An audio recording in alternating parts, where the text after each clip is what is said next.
Do you think people really understand or know love? Okay, so there's more to this, but let me just answer this first part of this. Do I think people really know or understand love? Nope, I don't. That's why we're here. We're here to come here to experience separation from love so we can find our way back. We're here to experience separation from love so that we can experience love from all angles. So even being here means you cannot know or understand love fully, because that's the point of being here. What was your understanding of love before your Jeshua experience? What was my understanding of love before your Jeshua experience? I had a very hard childhood. My father didn't like me, and so the other day someone on Facebook trying to do a loving thing said, share the last memory of hugging your father, because Father's Day was coming up. And I stopped and I thought, and I could not remember a single time in my life that I hugged my father. Not one. I don't remember one time ever hugging my father. And my childhood was very tough. It was a very hard childhood because I had a father who just did not like me and treated me very poorly. So there was that, right? Then I grew up and I found friends who did love me, did care for me, and we enjoyed being around each other. Then I had a whole new experience. I had an experience of that love, right? This unconditional love. I didn't have to worry about being judged constantly, right? And then those people and some of those people and my father had prejudices that began to manifest in myself, and then I had an experience where I felt the feeling of Jeshua before my regressions, before anyone told me about my past life. I felt this feeling, and I recognized it as him, which I thought was really interesting.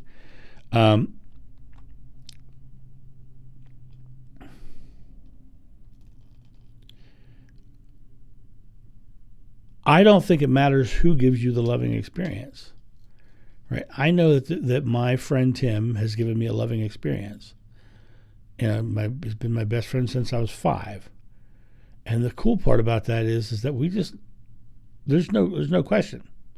I would do anything for him, he would do anything for me, and that's just the way it would be. And that's wonderful. It's beautiful, right? But the thing is that loving expression is exactly that, a loving expression. My regression, if you hear my regression ever, I have a complete unconditional pure love experience. But I don't attribute that to the way I view the world at all. Although, of course, it does have an impact on my life. But the reason I don't attribute that to that is because in the regression, she says, take me to the next most important moment. Well, the next most important moment in my regression was experiencing my fears and my anxiety and my separation. That was the next thing that happened. That was most important in that lifetime after meeting Jeshua. It was important to come back to feeling my fears, my anxieties, and my separation. That was the key. That was a huge part of it, right? So it's equally as important to understand the lack of love as it is to understand love, and understand that you get to step into the role of being love and create love and be the creator of your experience. So it comes down to the idea of understanding that you are the creator of your experience and you are responsible for whether you fear or you love. And that's really what it comes down to. Let me jump back over here.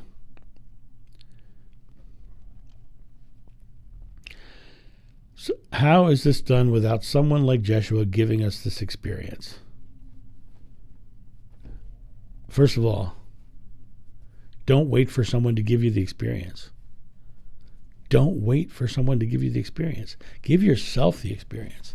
I've told the story before about the performer who said to me, he says, John, I watch performers walk on stage and take 15, 20 minutes to warm up an audience to get them to like them, but you just walk on stage and they love you. Why is that?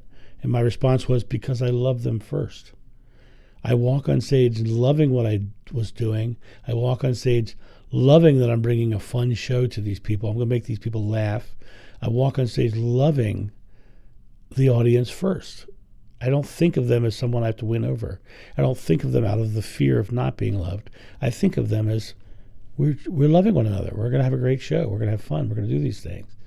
And when you walk on stage thinking that way, you get a huge loving response and an audience who loves you instantly. When you walk through life afraid they're not going to love you, you got to warm them up. But when you walk through life just loving everyone, you get people who love you instantly. You get people who show you loving experiences instantly. The outer expression of your life is based upon you loving the world or you fearing the world. Your outer expression is a product of your belief. What you think you become, you create your world. That's what Buddha said. And Shakespeare said there's nothing good nor bad, but thinking makes it so. So you can go into the world thinking fearful thoughts, and you're going to see fearful thoughts because that's what you think about it. So change your thoughts. Change your beliefs. Step into the role of being love. I don't think it's any mistake that they called him John the Beloved, because I think it's John Be Love. Be love. Just go out and be it, and watch it come back to you 100-fold, 1,000-fold, millionfold. It'll surround your life if you give it first, because you're the only one who can give it first. You be love. Love one another, and you'll experience love in your life. You guys have a great day, and I'll talk to you soon. See ya. Bye. Thank you, my friends, for watching this video. If you enjoyed it, please make sure that you've subscribed and you like it, you share it, but also comment below it.